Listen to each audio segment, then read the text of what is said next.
Shalom, Bapak Ibu jemaat yang dikasihi Tuhan kita Yesus Kristus. Puji dan syukur kita panjatkan kepada Tuhan karena kita bisa berkumpul kembali di tempat ini dalam keadaan sukacita.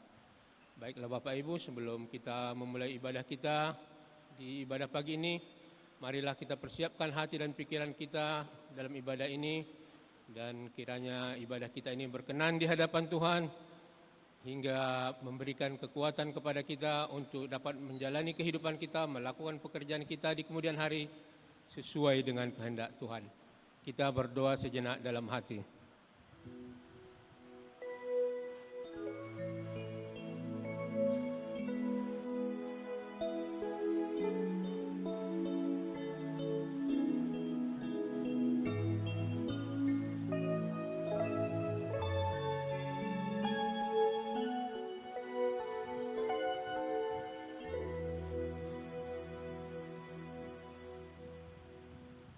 Amin. Kita mulai ibadah kita bernyanyi.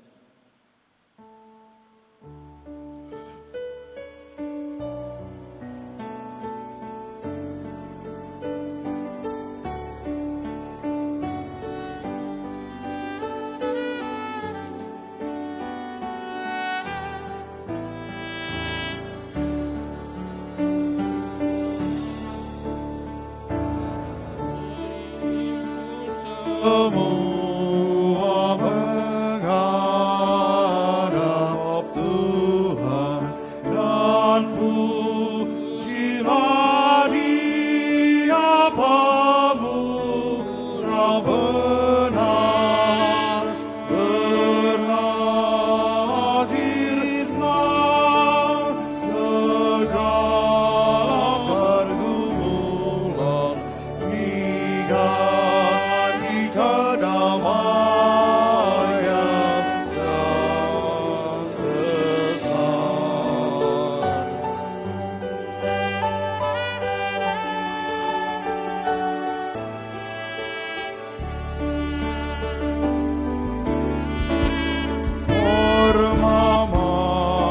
Namanya segenap syukur nyatakan di jalan hidupmu.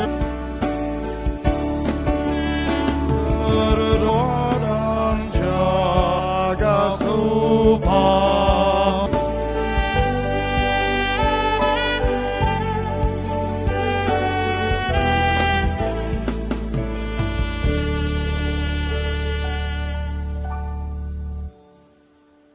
Di dalam nama Allah Bapa dan nama anaknya Tuhan Yesus Kristus dan nama Roh Kudus, Halik langit dan bumi.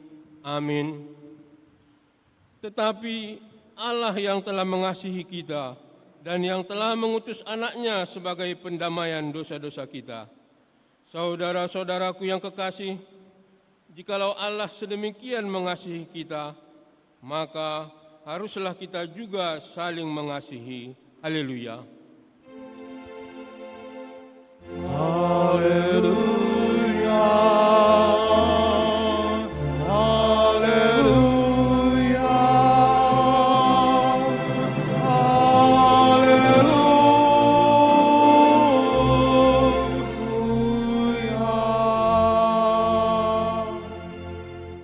Kita berdoa.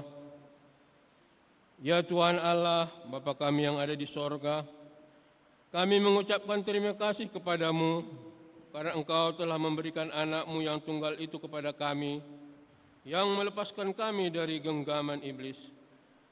Kami mohon kepadamu, bimbinglah kami dalam firman-Mu, agar kami dikuatkan pada waktu menghadapi bahaya dan penderitaan. Ampunilah segala dosa dan kesalahan kami, berikanlah kepada kami hikmat-Mu, dan terimalah kami ke dalam hidup yang kekal, agar kami memuji dan memuliakan Engkau selama-lamanya, di dalam Tuhan Yesus Kristus Tuhan kami. Amin. Kita bernyanyi.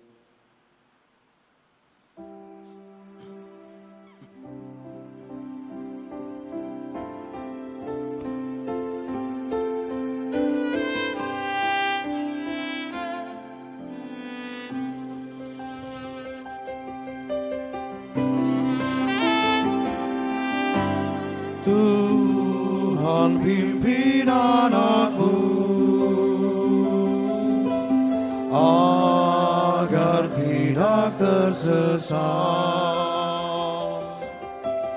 akan jauh seteru. Bila kau tetap dekat, Tuhan pimpin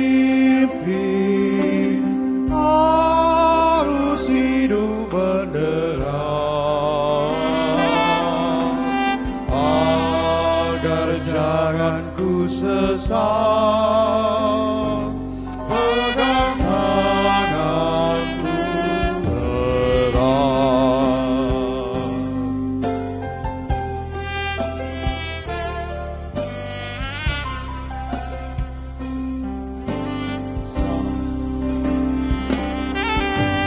Sampai akhir hidupku,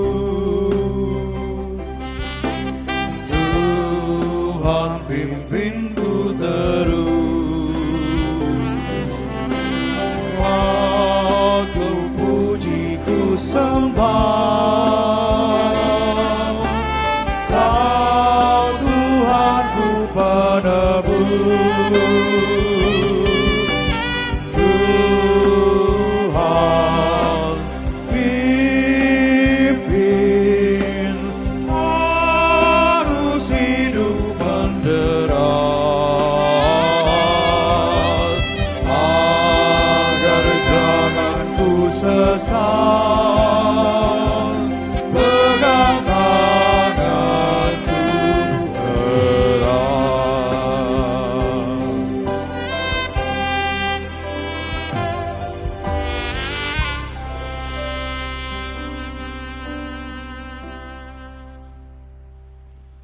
Firman Tuhan sebagai pendahuluan khotbah di minggu ibadah pagi ini tertulis dalam kitab Yeremia pasal yang ketiga ayat yang ke-14 sampai yang ke-18. Yeremia 3 ayat 14 sampai dengan 18. Marilah kita membacanya secara responsoria dan nanti di ayat ke-18 kita sama-sama membacanya. Kembalilah, hai anak-anak yang murtad, demikianlah firman Tuhan. Karena aku telah menjadi Tuhan atas kamu, aku akan mengambil kamu seorang dari setiap kota dan 2 orang dari setiap keluarga, dan akan membawa kamu ke Sion. Aku akan mengangkat bagimu gembala-gembala yang sesuai dengan hatiku.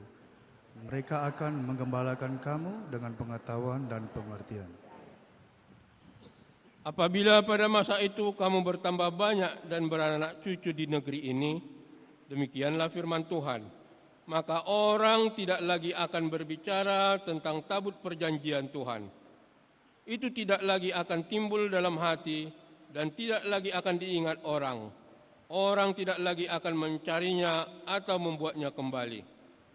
Pada waktu itu Yerusalem akan disebut takhta Tuhan, dan segala bangsa akan berkumpul ke sana demi nama Tuhan ke Yerusalem. Dan mereka tidak lagi akan bertikah langkah menurut kedegilan hatinya yang jahat. Pada masa itu, kaum Yehuda akan pergi kepada kaum Israel, dan mereka akan datang bersama-sama dari negeri utara ke negeri yang telah kubagikan kepada nenek moyangmu menjadi milik pusaka. Demikian firman Tuhan. Berbahagialah setiap orang yang mendengar firman Allah, yang menghayati serta mengamalkannya. Kita bernyanyi.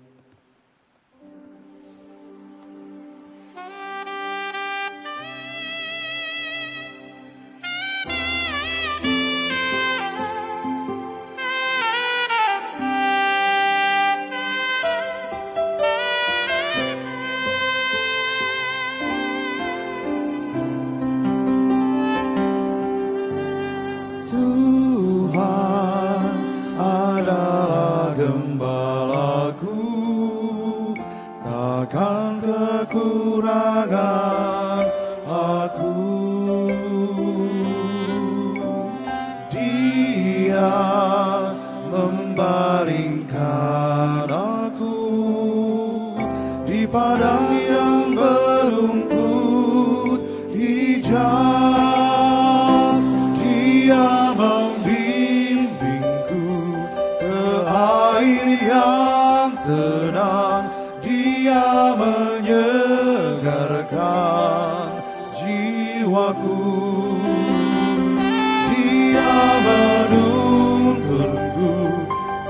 jalan yang benar, oleh karena namanya.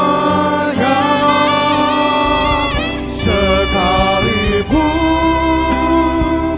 aku berjalan dalam lembah kegelapan, aku tidak takut bahaya, sebab Engkau besertaku.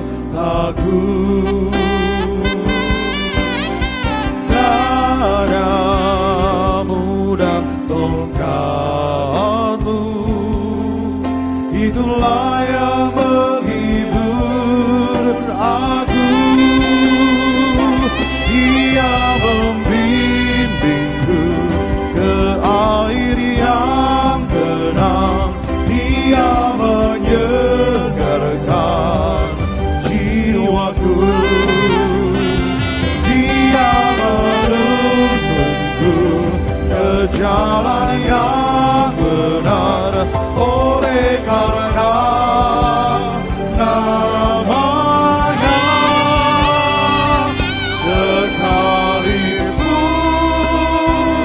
aku berjalan dalam lembah kegelapan, dan aku pun akan ke rumah Tuhan sepanjang masa.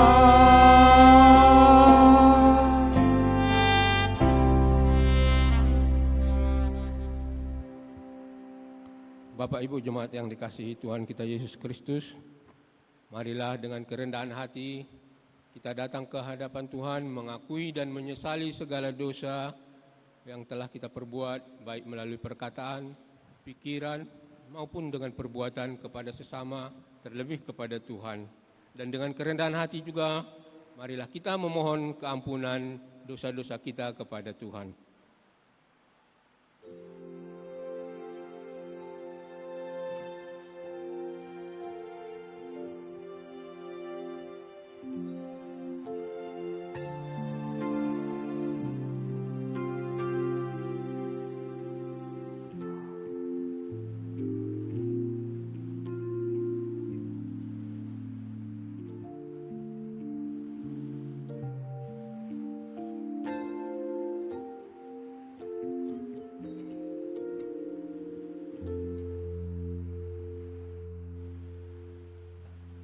Kita berdoa.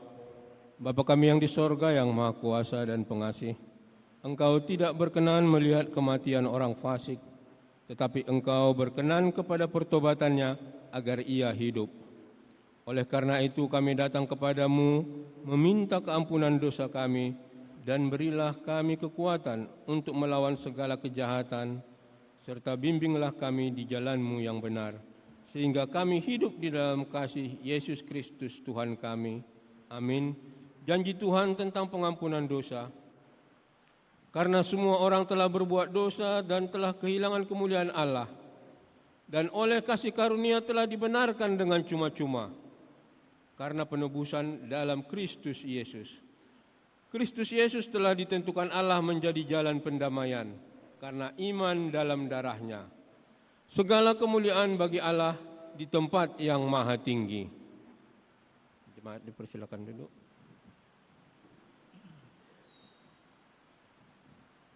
Kita bernyanyi.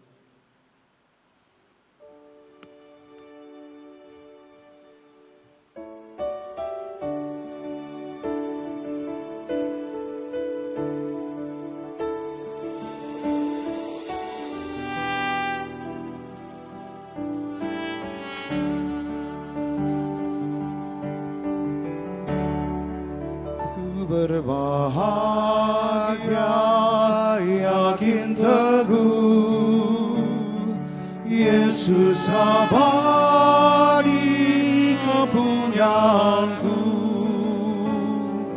Aku warisnya, ku ku ditebus ciptaan baru Roh Kudus. Aku bernyanyi bahagia memuji Yesus selamanya. Aku bernyanyi bahagia memuji Yesus selamanya.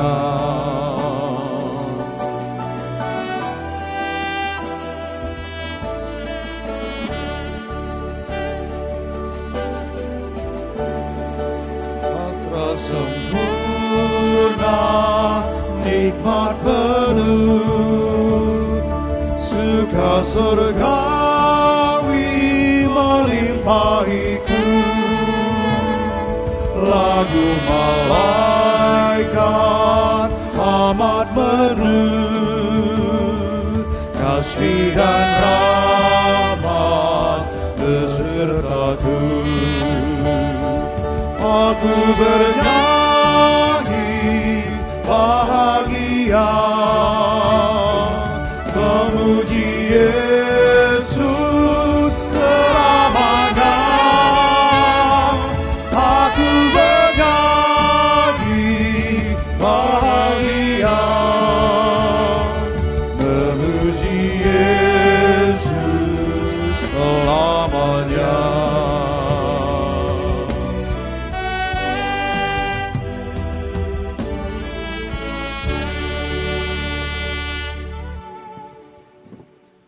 Firman Tuhan sebagai petunjuk hidup baru bagi kita di minggu pagi ini tertulis dalam Imamat pasal ke-19 ayat yang kedua sampai yang ketiga. Berbicaralah ke segenap jemaah Israel dan katakan kepada mereka, kuduslah kamu, sebab aku Tuhan Allahmu kudus. Setiap orang di antara kamu haruslah menyegani ibunya dan ayahnya, dan memelihara hari-hari Sabatku. Akulah Tuhan Allahmu. Marilah kita sama-sama memohon kekuatan kepada Tuhan Allah kita. Ya Allah Bapa kami, berilah kami kekuatan untuk melakukan yang sesuai dengan firman-Mu. Amin. Kita bernyanyi.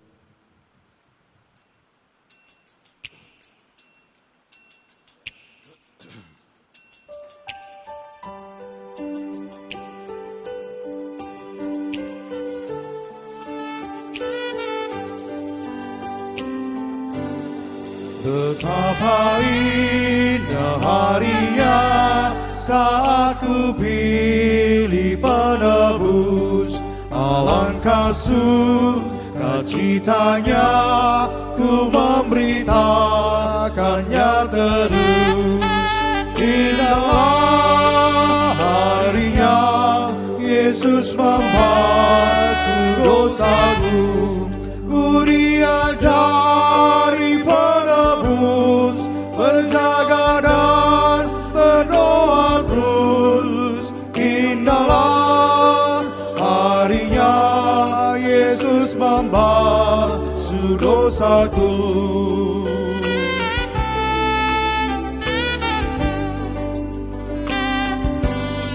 Sudah ku jadi miliknya, Ia pun milikku kekal. Yakin penuh ku ikutlah, saudara Tuhan ku kenal. Indahlah harinya Yesus membasuh dosaku. Ku diajari penebus, berjaga dan berdoa terus. Indahlah harinya Yesus membasuh dosaku.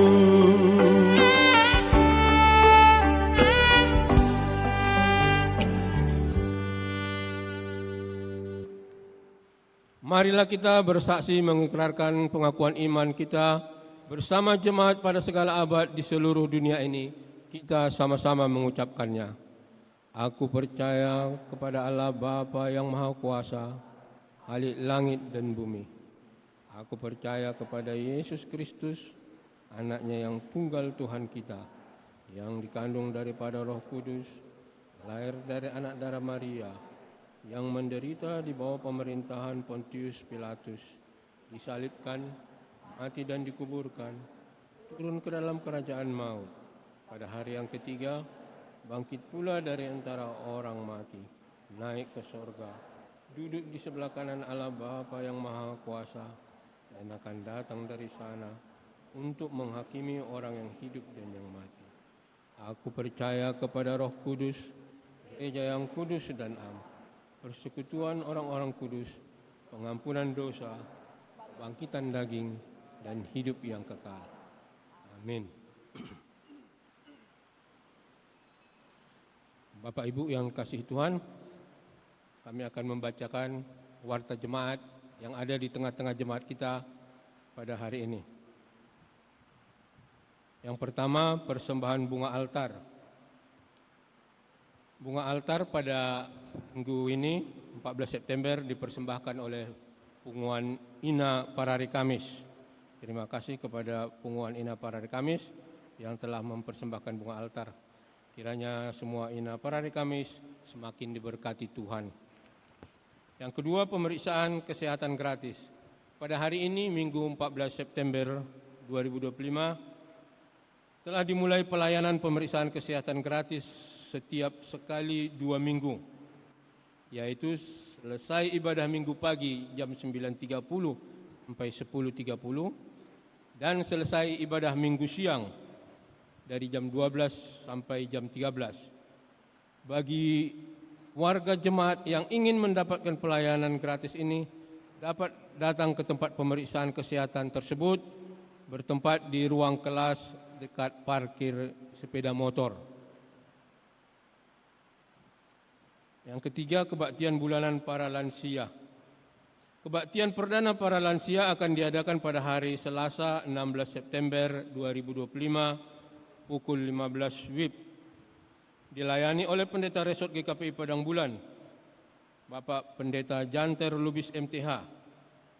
Seksi lansia mengundang seluruh warga jemaat lansia yang ada di sektor 1 sampai sektor 13 agar dapat hadir pada kebaktian bulanan lansia pada hari Selasa 16 September mendatang. Kemudian warta jemaat yang keempat, bantuan dana untuk renovasi GKPI Ebenezer Padang Nabidang. Pengurus harian jemaat GKPI Jemaat Khusus Ebenezer Padang Nabidang memohon keikhlasan dari Bapak Ibu saudara-saudari yang beribadah di GKPI Padang Bulan agar berkenan memberikan dukungan moral dan material demi terlaksananya rencana renovasi GKPI Ebenezer yang selalu kebanjiran ketika musim hujan. Oleh karena itu, pada hari Minggu tanggal 21 September, PHJ GKPI Jemaat Khusus Ebenezer akan membagikan amplop kepada jemaat yang beribadah di sesi pagi, siang, sore, dan malam. Yang kelima, bantuan dana untuk GKPI Jemaat Lumban Ina-Ina, Pagaran Jemaat Hasibuan, dan Jemaat Sigumbang.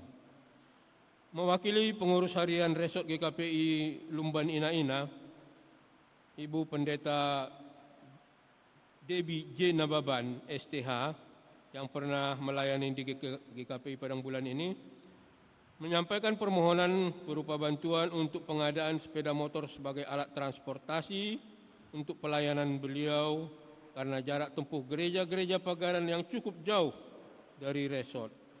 Oleh karena itu, atas persetujuan di sermon penatua pada hari Jumat tanggal 12 September, GKPI Padang Bulan akan memberikan bantuan material sejumlah nominal yang disepakati bersama. Yang keenam, anggota jemaat baru.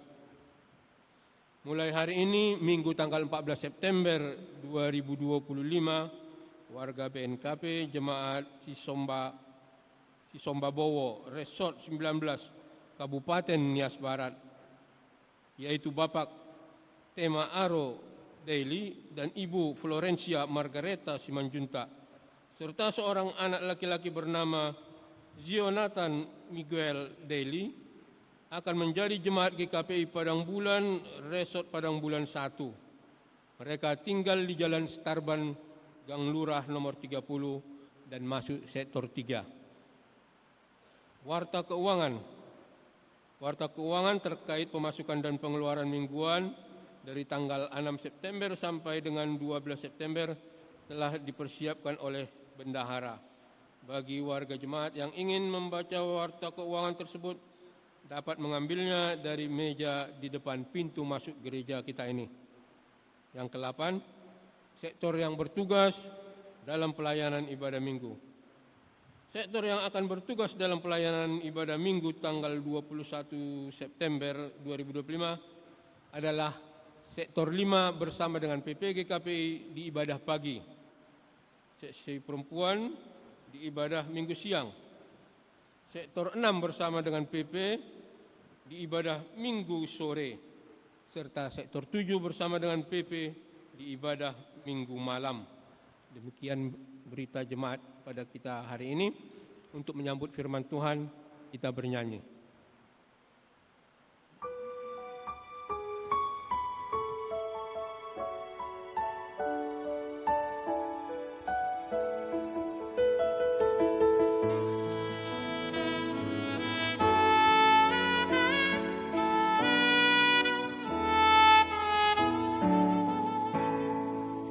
Sungguh indah kabar-Mu, ya hai percayalah. Yesus Kristus tak berubah selama-lamanya. Darahnya tetap menghapus dosa dan celah. Yang berduka, puji namanya. Baik kemarin, hari ini, selama-lamanya. Yesus Kristus tak berubah, puji namanya. Puji namanya, puji namanya. Yesus Kristus tak berubah, puji namanya.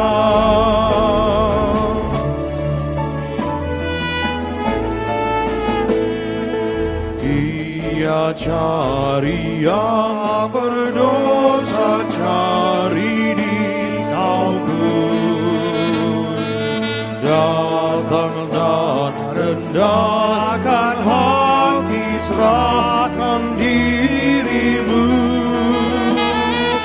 Dulu kala ia sambut orang bercela.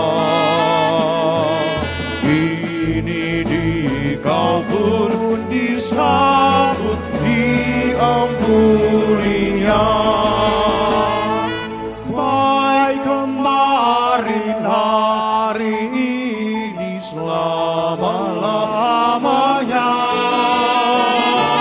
Yesus Kristus tak berubah, puji namanya.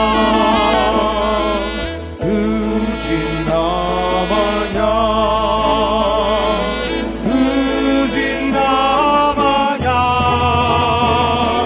Yesus Kristus tak berubah, puji namanya.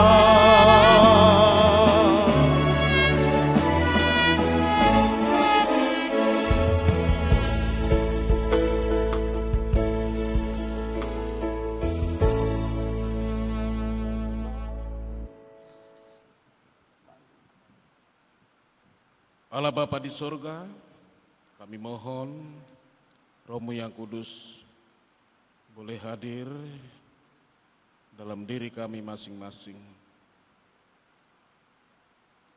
Untuk kami boleh mendengar firman Tuhan dengan baik dan benar.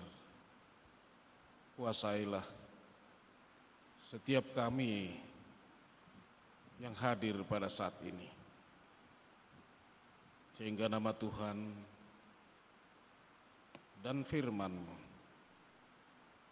menjadi kekuatan pemulihan bagi kami. Dalam nama Yesus Kristus kami berdoa dan bersyukur. Amin.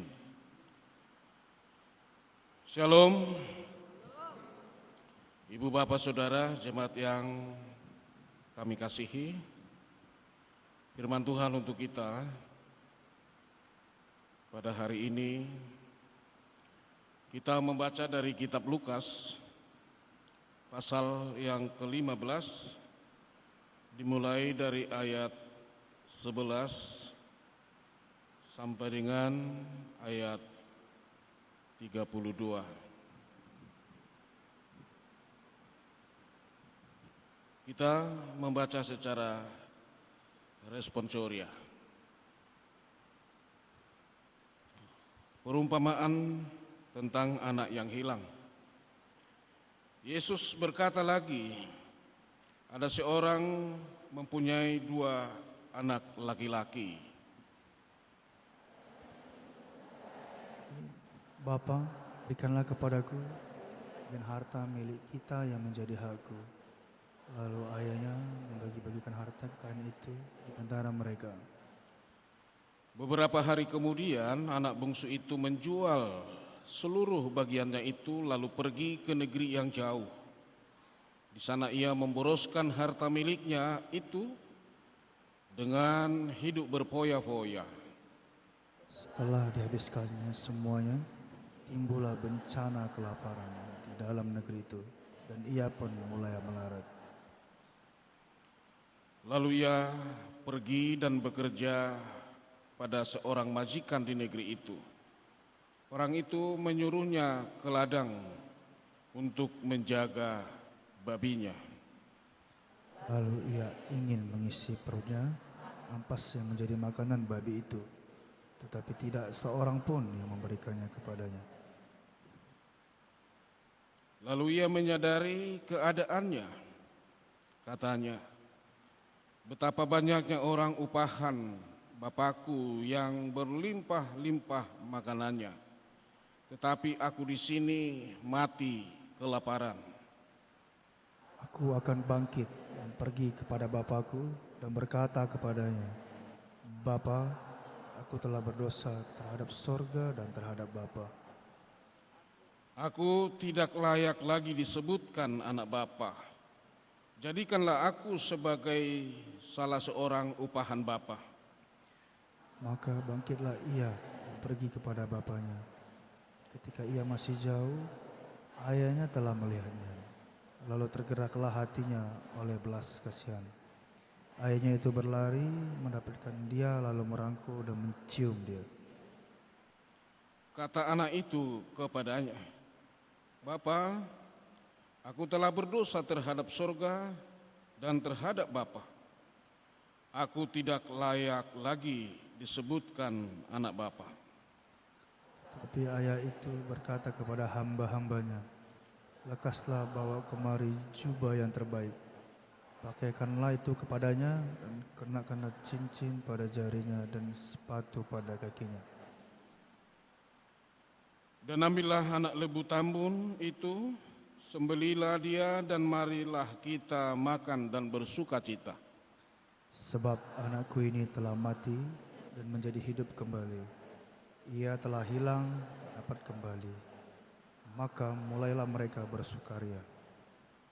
Tetapi anaknya yang sulung berada di ladang, dan ketika ia pulang dan dekat ke rumah, ia mendengar bunyi seruling dan nyanyian tari-tarian. Lalu ia memanggil salah seorang hamba dan bertanya kepadanya, apa arti semuanya itu? Jawab hamba itu, adikmu telah kembali dan ayahmu telah menyembelih anak lembu tambun, karena ia mendapatkannya kembali dengan sehat. Maka marahlah anak sulung itu, dan ia tidak mau masuk. Lalu ayahnya keluar dan berbicara dengan dia. Tetapi ia menjawab ayahnya, katanya, telah bertahun-tahun aku melayani Bapa, dan belum pernah aku melanggar perintah Bapa. Tetapi kepadaku belum pernah Bapa memberikan seekor anak kambing untuk bersukacita dengan sahabat-sahabatku. Tetapi baru saja datang anak bapa yang telah memboroskan harta kekayaan bapa bersama-sama dengan pelacur-pelacur. Maka bapa menyembelih anak lembu tambun itu untuk dia. Kata ayahnya kepadanya, anakku, engkau selalu bersama-sama dengan aku, dan segala kepunyaanku adalah kepunyaanmu. Kita patut bersukacita dan bergembira karena adikmu telah mati dan menjadi hidup kembali. Ia telah hilang dan didapat kembali. Demikian pembacaan firman Tuhan. Terima kasih Bapak Ibu Saudara untuk kerjasama yang baik ini. Sukacita atas kembalinya anak yang hilang. Itulah tema pada ibadah hari ini. Ibu Bapak Saudara, saya kira kita semua bisa mengikuti pembacaan firman Tuhan, menangkap dan memahami apa pesan yang ada di sana. Bahwa inilah gambaran kita. Anak sulung dan anak bungsu, itulah dua kepribadian yang mewakili kita semua. Mari Bapak Ibu kita lihat seperti apa sebenarnya kita di hadapan Tuhan, lalu seperti apa Tuhan juga terhadap kita. Hal ini perlu kita dalami, kita renungkan, supaya kita tetap sadar tentang apa yang harus kita lakukan di sepanjang kehidupan ini. Ternyata Ibu Bapak Saudara, kasih Tuhan itu, kasih Tuhan, kebaikan Tuhan itu melampaui kemampuan pikiran kita sebagai manusia. Melampaui pikiran kita. Bahkan melintasi kemampuan, kepintaran, kehebatan kita.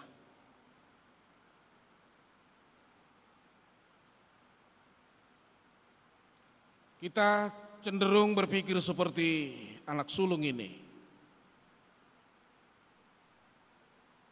Gak bisa menerima pertobatan orang lain.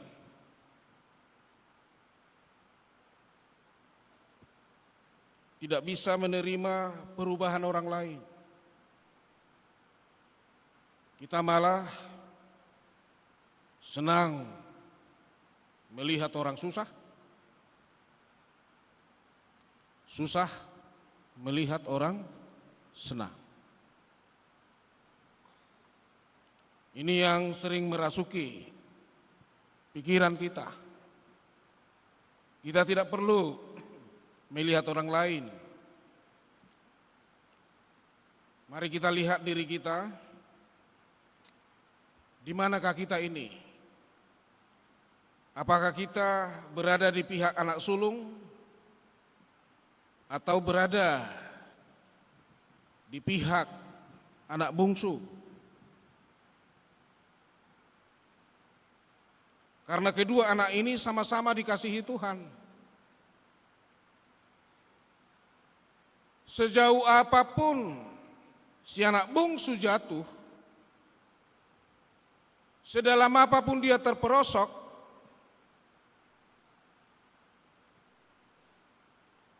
orang tuanya, bapaknya tetap terbuka menerima dia.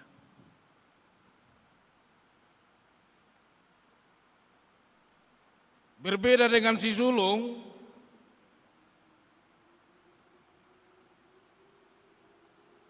dia tidak pernah bisa menerima kehadiran kembali adiknya itu. Bahkan di sini dia tidak menyebut adik. Dia enggan menyebut itu adiknya. Coba. Dia menyebut adiknya itu anak bapak. Jadi sudah tampak di situ ada gap, ada jurang pemisah. Baginya orang berdosa itu ya matilah. Adik yang jahat ini, yang berfoya-foya ini, yang menghabiskan harta warisan, bahkan bergaul dengan perempuan-perempuan jalang, sebaiknya tidak kembali. Biarlah dia tetap ada di sana. Jangan ada lagi hubungan dengan keluarga ini. Dia marah. Dia tidak senang atas apa yang dilakukan oleh orang tuanya.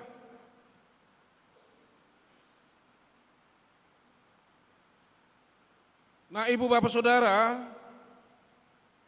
dari satu sisi pemikiran manusia memang wajar. Si anak sulung ini marah, cemburu kepada adiknya itu, bahkan kepada orang tuanya. Dia sudah menghabiskan harta, tetapi kemudian dia kembali, disambut dengan baik, bahkan dibuat pesta untuk itu. Mana ada pesta yang biayanya sedikit? Sudah menghabiskan uang, menghabiskan harta, disambut lagi, dibuat pesta, berarti biaya lagi. Ini enggak masuk akal.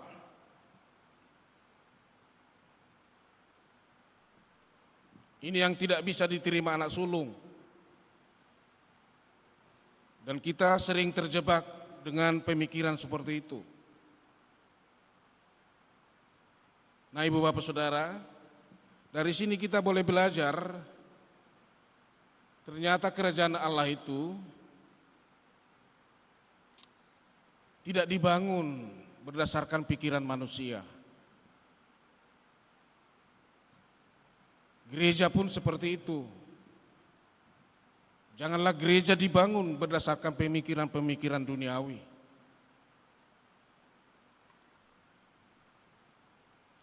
Di dalam gereja itu adalah orang-orang yang diselamatkan, diampuni Tuhan.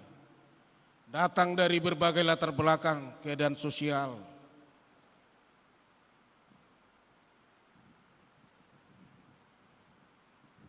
Banyak di antara kita seperti anak bungsu ini. Karena sejak awal Tuhan tidak pernah merancang kecelakaan bagi orang-orang yang percaya. Tuhan selalu merancang kebaikan dan damai sejahtera. Maka pertobatan itu adalah bagian dari rancangan Tuhan untuk menyelamatkan setiap orang yang dikasihinya. Karena bukan kematian orang jahat itu yang dikehendaki Tuhan, tetapi kembalinya dia ke jalan yang benar, bertobat.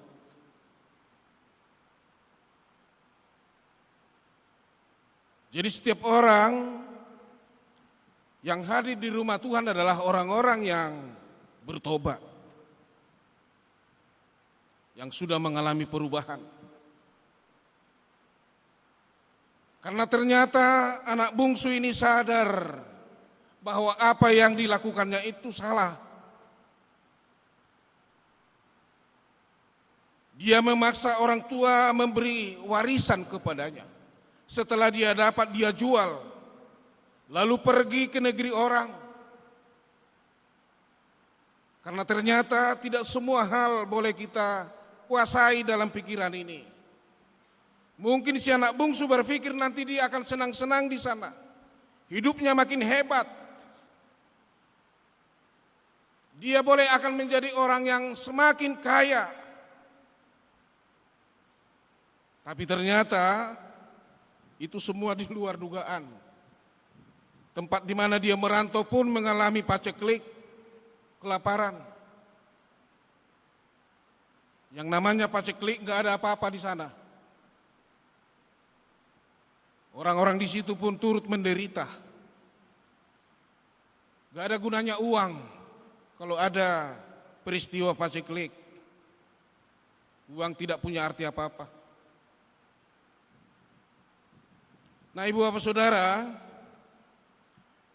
ketika penderitaan itu dialami si bungsu, ketika dia sakit, ketika dia terperosok, dia mulai menyadari, sadar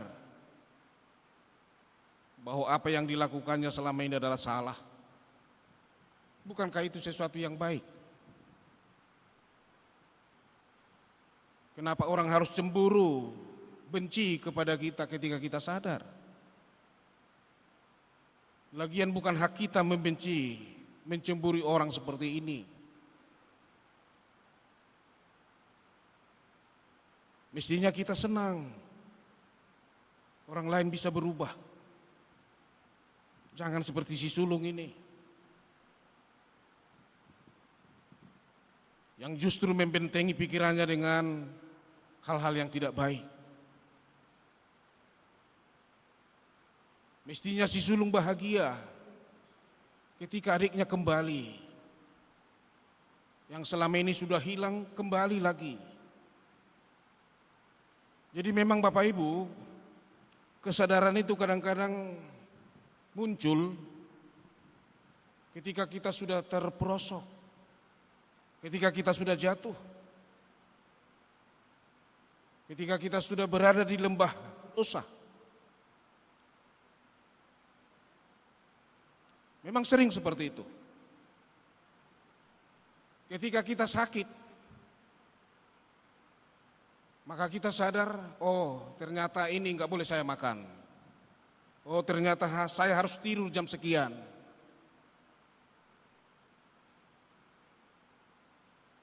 Maka sebenarnya kesulitan hidup itu juga adalah bagian dari proses perjalanan hidup kita. Dan itu penting. Karena di saat itulah kita boleh sadar, mengetahui, menyadari kelemahan kekurangan kita. Seperti si bungsu ini. Makanya ketika ada kesulitan jangan putus asa. Seperti si bungsu. Dia mencoba mencari majikan. Daripada mati kelaparan, dia cari majikan. Dan ternyata si majikan pun membuka pintu untuk itu. Tetapi dengan syarat apa? Dia bekerja di ladang. Dia tidak milih-milih. Yang penting perut terisi. Demi sejengkal perut ini Bapak Ibu, si bungsu tidak lagi milih-milih. Makanan babi pun dimakannya. Padahal babi itu sampai hari ini itu binatang haram bagi orang Yahudi.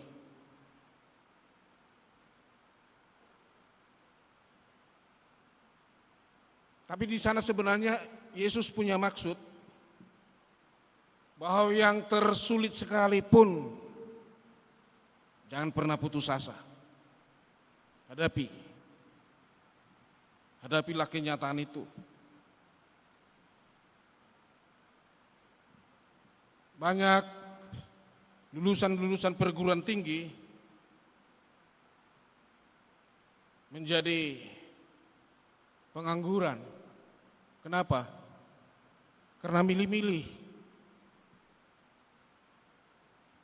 Saya kan udah S1, ya harus sesuai lah pekerjaannya. Ya memang boleh-boleh saja, tetapi kita juga harus bijaksana melihat apa yang ada di sekitar kita. Persaingan sekarang makin berbiasa.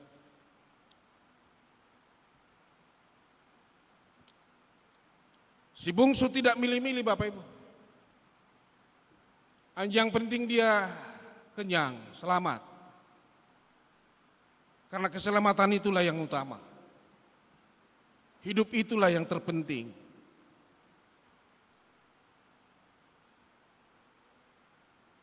Maka firman ini menjadi satu pembelajaran bagi kita semua. Tuhan selalu membuka ruang kepada siapapun mereka yang sudah mengalami pertobatan. Tidak ada dosa yang terlalu besar untuk diampuni Tuhan. Mari kita renungkan itu. Tidak ada dosa yang terlalu besar untuk diampuni Tuhan. Maka berhadapan dengan Tuhan, jangan pernah pakai pikiran kita. Membangun relasi dengan Tuhan adalah iman, bukan otak. Kita kadang-kadang cenderung memakai otak kita berhadapan dengan Tuhan. Maka kita pun menyalah-nyalahkan Tuhan.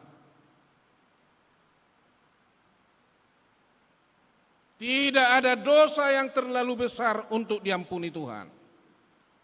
Seberapa dalam pun kita terperosok, jatuh dalam dosa, Tuhan selalu membuka tangannya. Mari anakku.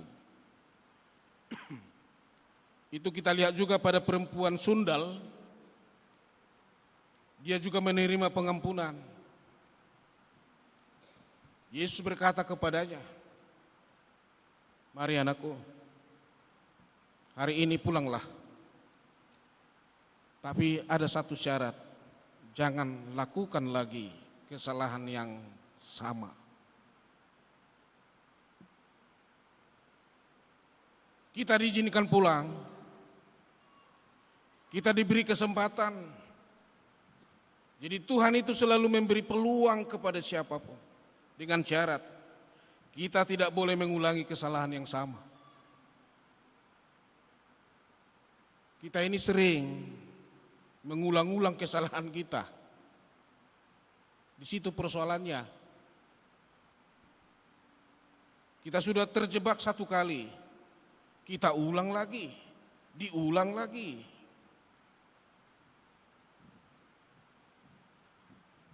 Ibu bapak saudara yang saya kasihi, anak sulung ini satu hal juga yang perlu kita cermati. Dia terlalu hitung-hitungan di dalam hidupnya. Ketika gereja pun terlalu hitung-hitungan, ketika kita sebagai keluarga Kristen terlalu hitung-hitungan, ya rusak juga. Itu menjadi pintu tertutup kepada kebaikan dan kebersamaan. Dia menuntut, saya yang selalu setia kepada Bapa, mengerjakan seluruh perintah Bapa, tidak pernah disembelih satu anak kambing untuk saya nikmati bersama-sama dengan kawan-kawan saya.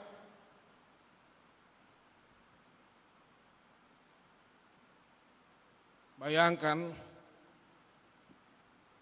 hubungan bersaudara itu, hubungan kekeluargaan itu dihitung dengan ukuran-ukuran dunia.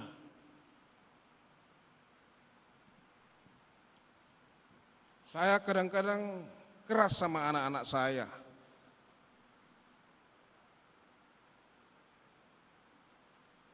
Tetapi justru di sanalah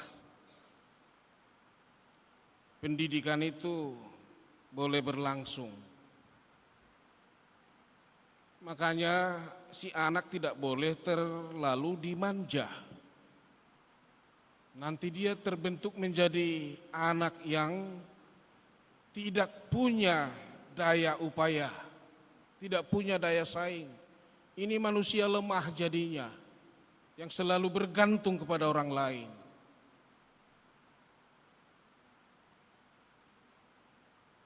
Maka tidak salah jika orang tua pun keras kepada anak-anak mereka, karena tujuannya baik. Orang Batak biasanya keras ya, orang tua kepada anak-anaknya. Maka orang Batak itu siap tempur. Maka tidak heran di seluruh pelosok dunia ini ada orang Batak. Mereka siap bersaing. Itulah yang kita terima lewat pendidikan gereja. Firman Tuhan telah mengajarkan itu sejak awal. Maka anak sulung ini menjadi pelajaran juga bagi kita. Janganlah berkarakter seperti ini. Jangan menutup diri kepada orang lain. Jangan terlalu hitung-hitungan. Ketika si ayah menyembelih anak domba untuk anaknya yang hilang sudah kembali, kenapa dia keberatan? Itu kan harta ayahnya. Si sulung tidak punya hak melarang orang tuanya melakukan kebaikan. Mestinya dia bangga. Mestinya dia turut menyambut adiknya ini. Ngamulak ko HP Anggi. Mestinya dipeluknya. Tapi karena hitung-hitungan duniawi tadi, ini menjadi tembok yang memisahkan dia dengan ayahnya dan juga adiknya. Kondisi seperti ini sering terjadi juga dalam kehidupan kita, Bapak Ibu.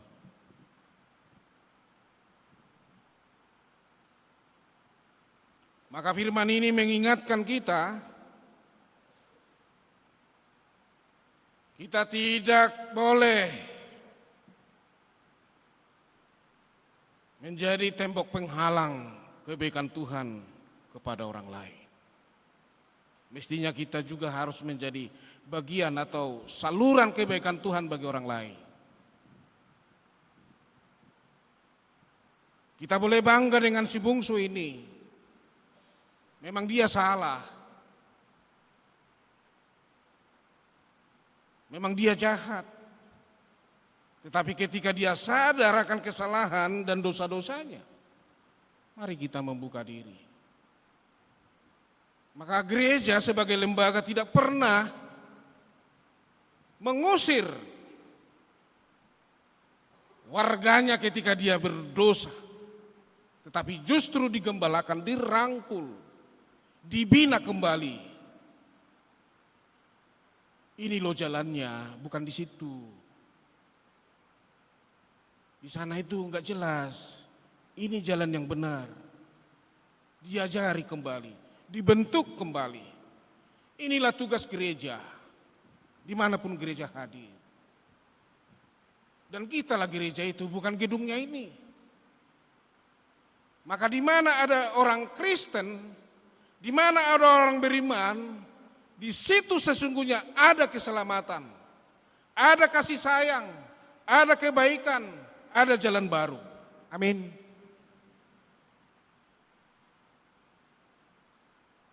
Sungguh mengguguh menggugah kita semua Bapak Ibu, bahwa perumpamaan tentang anak yang hilang ini dipakai Tuhan Yesus sebagai salah satu metode pengajaran bagi kita. Karena Tuhan Yesus itu memiliki 3 cara mengajar. Pertama berkhotbah, kedua berkunjung. Dia mengunjungi banyak orang, mengunjungi banyak desa, banyak kota.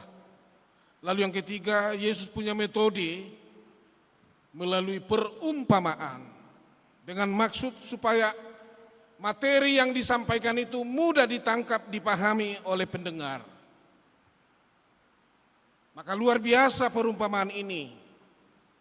Karena di awalnya di perikop ini Yesus sudah berbicara tentang perumpamaan domba yang hilang, dirham yang hilang, dan yang ketiga anak yang hilang. Maka Tuhan sesungguhnya tidak pernah menginginkan setiap orang hilang dari hadapannya. Dia selalu menginginkan kita kembali. Karena hanya bersama Tuhan kita bisa. Hanya bersama Tuhan kita sukses. Hanya bersama Tuhan kita berprestasi. Hanya bersama Tuhan kita bisa menjadi berkat bagi orang lain. Terpujilah nama Tuhan. Amin. Kita berdoa. Allah Bapa di surga, terima kasih. Firman ini mengingatkan kami semua untuk boleh belajar kembali bagaimana kami harus menempatkan diri di sepanjang kehidupan ini, bagaimana kami harus memposisikan Tuhan di sepanjang hidup kami, bagaimana kami harus menempatkan diri terhadap sesama kami.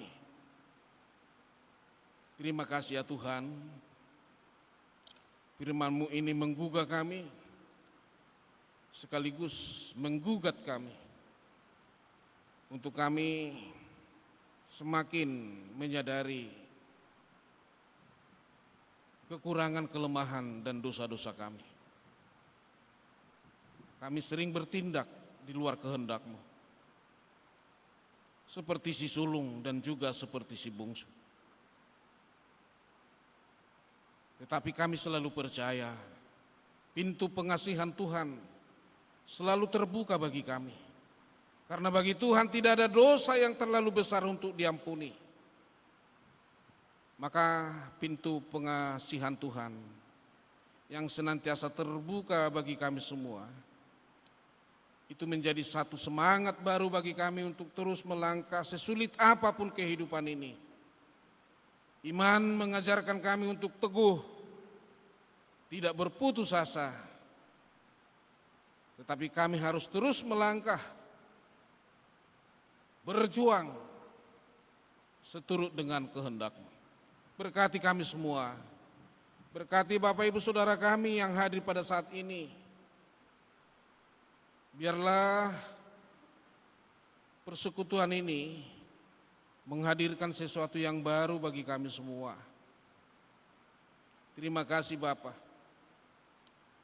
Kami berdoa bagi gereja-Mu, GKPI Padang Bulan Medan ini. Berdoa bagi Bapak Pendeta dan keluarga. Berdoa bagi majelis dan seluruh hamba-hamba-Mu. Berdoa bagi seluruh warga jemaat. Kiranya Tuhan selalu menyatakan kasih kebaikan-Mu kepada mereka. Berikan kekuatan bagi mereka yang lemah. Berikan kesembuhan bagi mereka yang sakit. Berikan penghiburan bagi mereka yang berduka. Berikan mereka keturunan bagi yang merindukannya. Berikan pasangan hidup bagi mereka yang mencarinya. Berikan pekerjaan bagi mereka yang sudah mencari-carinya. Terima kasih ya Bapa, hanya kepadamu kami mengadu. Karena sesulit apapun kehidupan ini, ketika kami selalu mengandalkan Tuhan bersama Tuhan, maka pintu kebaikan anugerah itu akan terbuka bagi kami. Terima kasih ya Bapa. Di atas semua permohonan kami, ampuni kami akan segala dosa-dosa kami. Inilah kami, dalam nama Yesus Kristus, Kami berdoa dan mengucap syukur kepadamu. Amin. Kita kembali angkat pujian sejauh timur dari barat.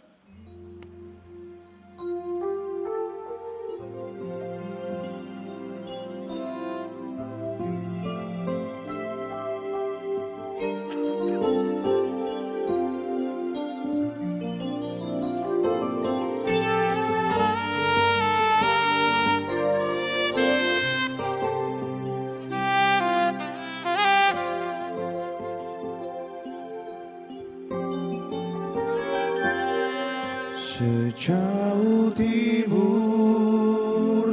dari barat, Engkau membuang dosaku. Tiada kau ingat lagi kesalahanku.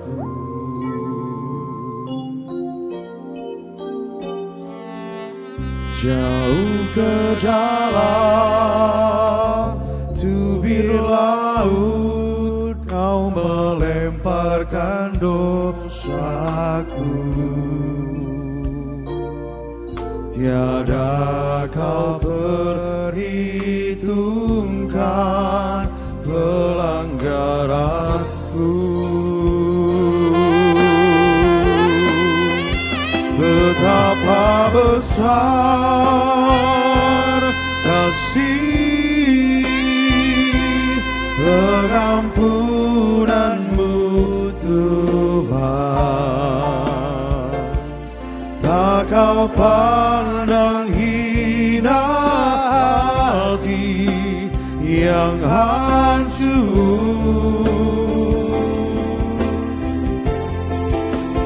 Ku berterima kasih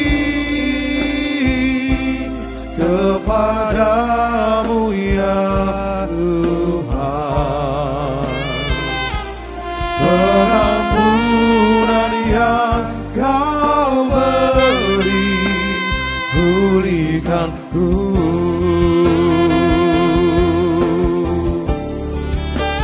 Betapa besar kasih pengampunanmu Tuhan. Tak kau pandang hina hati yang hancur.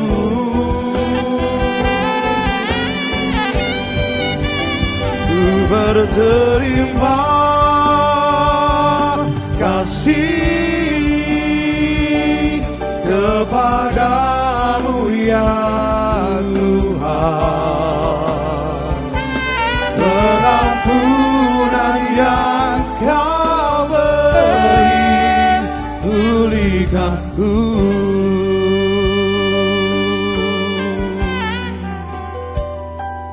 Pengampunan yang kau beri, pulihkan ku.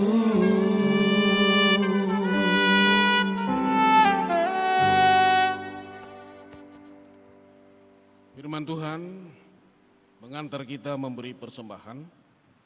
Kita mendengarkan Kisah Rasul pasal 20 ayat 35 bagian C. Beginilah firman Tuhan. Adalah lebih berbahagia memberi daripada menerima. Amin. Kita berikan persembahan kita.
diundang untuk bangkit berdiri.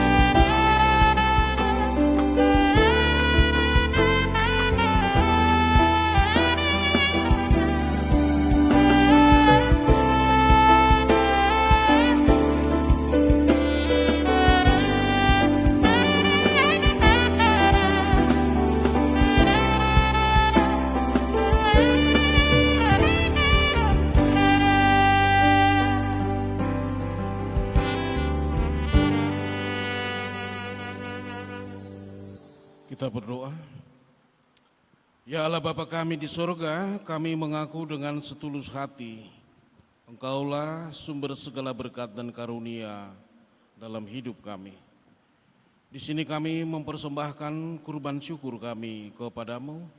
Terimalah persembahan umat-Mu dan berkatilah menjadi alat kesaksian, persekutuan dan pelayanan jemaat. Jadikanlah hidup kami persembahan yang berkenan kepadamu. Dan pakailah hidup kami untuk turut menghadirkan tanda-tanda kerajaan-Mu, kasih, keadilan, dan damai sejahtera di seluruh dunia ini. Bukalah hati kami oleh Roh Kudus-Mu, agar kami senantiasa mengucapkan syukur kepadamu. Di dalam nama Yesus Kristus Tuhan kami. Amin. Di sini aku bawa Tuhan, persembahan hidupku semoga berkenan. Berapalah nilainya Tuhan dibandingkan berkat-Mu yang telah Kau limpahkan. Terimalah Tuhan, oh terimalah Tuhan. Bapa kami yang di sorga, dikuduskanlah nama-Mu, datanglah kerajaan-Mu, jadilah kehendak-Mu di bumi seperti di sorga. Berilah kami pada hari ini makanan kami yang secukupnya, dan ampunilah kami akan kesalahan kami, seperti kami juga mengampuni orang yang bersalah kepada kami. Dan janganlah membawa kami ke dalam pencobaan, tetapi lepaskanlah kami dari yang jahat. Karena yang punya kerajaan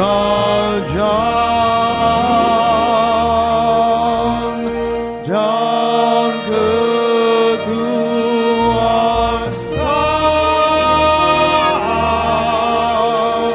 dan kemuliaan sampai selama-lamanya.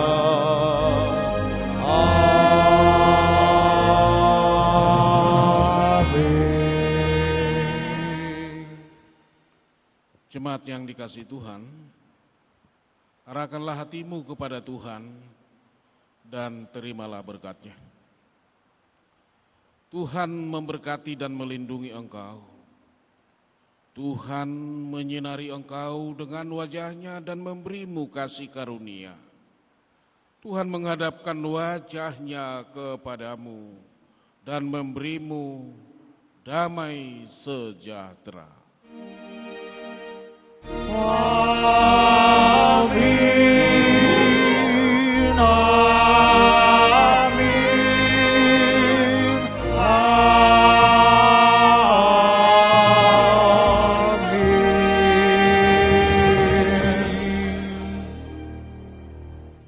Salam.